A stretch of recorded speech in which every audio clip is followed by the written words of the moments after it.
Hi, this is Rob with First Choice Property Management in Fort Worth, Texas. We're here to talk about cold weather and what that means for you as a resident living in our houses. As we get deeper in the winter months, we're going to have potential for more cold and freezing temperatures, and what that does is creates scenarios where we may have frozen or burst pipes. Frozen pipes, there's not a lot of reactive situations that you can do to help that out other than time and some heat.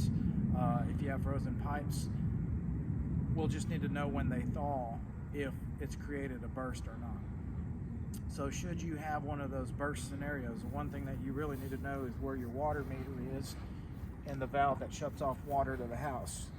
So the city water comes in from underneath the street here, goes to this valve system maintained by the city, and it pressurizes the house. So should you have a water break, the first thing you want to do is cut pressure to the house so it doesn't just continually spray and damage everything inside the house. So this is a T-handle, or it's a valve tool, whatever you want to call it. You can get it in any hardware store. It just inserts on top, and effectively what allows you to do is give leverage to rotate and turn the valve, and it shuts the water off to the house. If you have a sprinkler system at your house, same thing. We get calls on broken sprinkler pipes.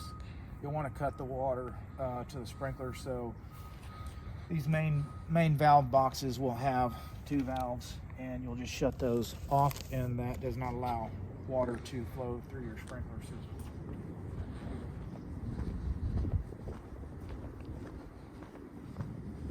The exterior of the house, you need to be mindful of your faucets.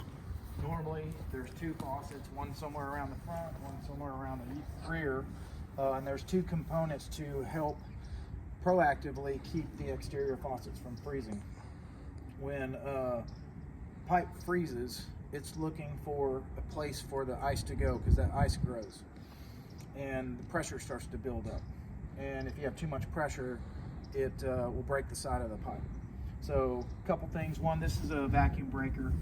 And what this does is, you can get them at the hardware store if you don't have one. They're not very expensive, but it screws on the end of the faucet, and it allows for pressure to relieve out to the exterior of the house if the ice starts building up inside the faucet.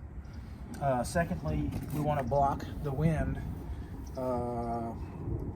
that's blowing on the metal, because that gets cold real quick and freezes. So buy these at the hardware store. If they're not already at your house, you just simply connect it to that, and that's it. So what this does is does not allow the cold air to penetrate and directly hit the metal, so that'll help keep it from freezing. The interior of the house, you're going to want to maintain a warm interior. If you're at home, you're not on vacation, of course you're going to have your heat running. You're going to want to maintain at least between 55 and 60 in a scenario if you're not going to be home for a sustained period of time. But if you're home, you've usually got this thing cranked up to 70, 72.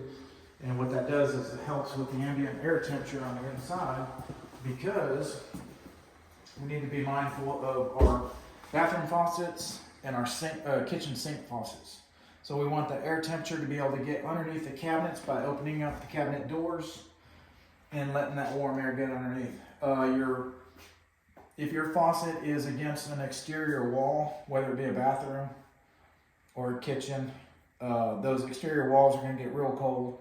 The pipes right behind those walls are going to get real cold, and they have the greater potential to freeze than if your sink's somewhere in the interior of the house, centered. So if it's against an exterior wall, you want to really make sure that you have these cabinet doors open, you've got enough heat getting in underneath, and you also might want to go ahead and crack the faucets themselves and let them drip. In addition to that, you won't do this if you're home, but if you're on vacation, at my house, will turn the water pressure off at the curb, so I don't have a scenario when I'm gone and there's a pipe burst.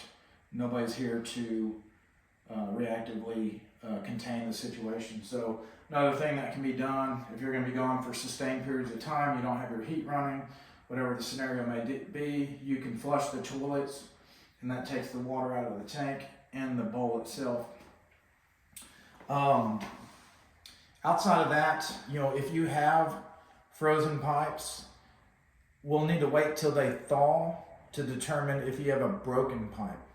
So unfortunately, for a pipe to thaw, usually that's warmth and time. So if we have sustained days where it's freezing temperatures, and we had this happen a couple years ago, where everybody basically had frozen pipes and nobody had water flowing through their system. But if you have a scenario where you have a broken pipe, first and foremost, go shut the water off to the house. If you've got neighbors that can help you out, and then call us and report your issue. Of course, if for whatever reason you can't shut it off at the curb, again, call us, but your neighbors may be able to help you out. So those are some of the things that can be done proactively and reactively should you have issues with frozen or broken pipes in our houses with First Choice Property Management. Again, I want to thank you for watching this video. This video is about cold weather and some of the things that you can do to help prevent frozen and broken pipes.